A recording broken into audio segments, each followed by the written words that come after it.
Hello বন্ধুরা, আজকে আমি আপনাদের সাথে একটি খুব সুন্দর রেসিপি শেয়ার করব। সেটি হলো কাঁচা লঙ্কার আচার। এই যে লঙ্কা নিয়ে এসেছি, এইগুলো সব আমাদের বাড়ির লঙ্কা।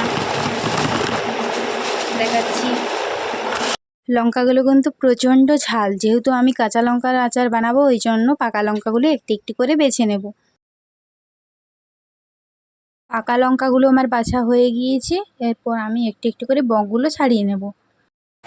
বক ছাড়ানো কমপ্লিট আমার। এরপর এগুলোকে ধুয়ে শুকনো করে কাটতে শুরু করে দিয়েছি।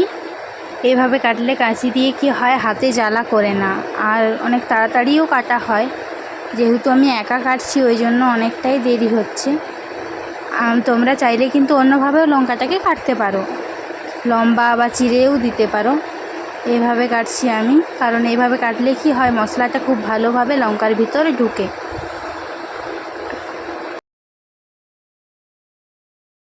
লঙ্কা কাটা আমার কমপ্লিট হয়ে গেছে, সব দেখতেই পাচ্ছ। এরপর আমি এতে পরিমাণ মতো নুন এবং একটি কাগজি দিয়ে দেবো। তোমরা চাইলে কিন্তু ভিনিগারও ব্যবহার করতে পারো কাগজির পরিবর্তে।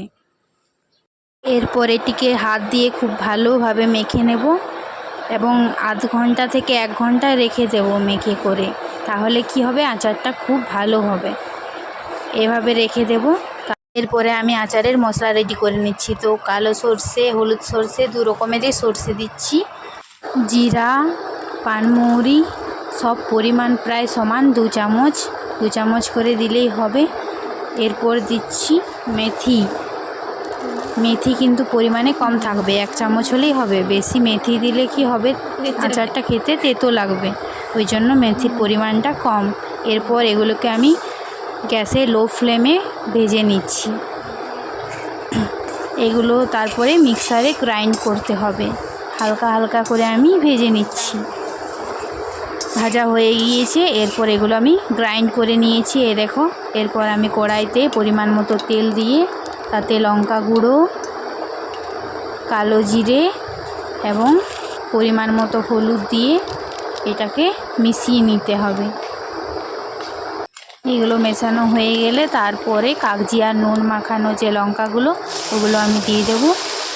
দিয়ে করে এটাকে বেশ কিছুক্ষণ ধরে ভালোভাবে নাড়তে হবে।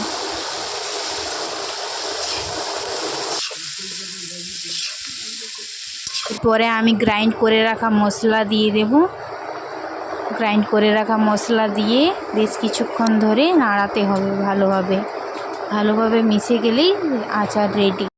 লঙ্কার আচার তৈরি হয়ে গিয়েছে। এরপর এটাকে আমি ঠান্ডা হতে দেব।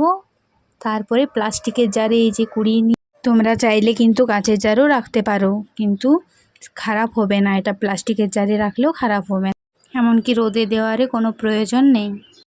Green chilli pickle completely ready হয়ে গিয়েছে।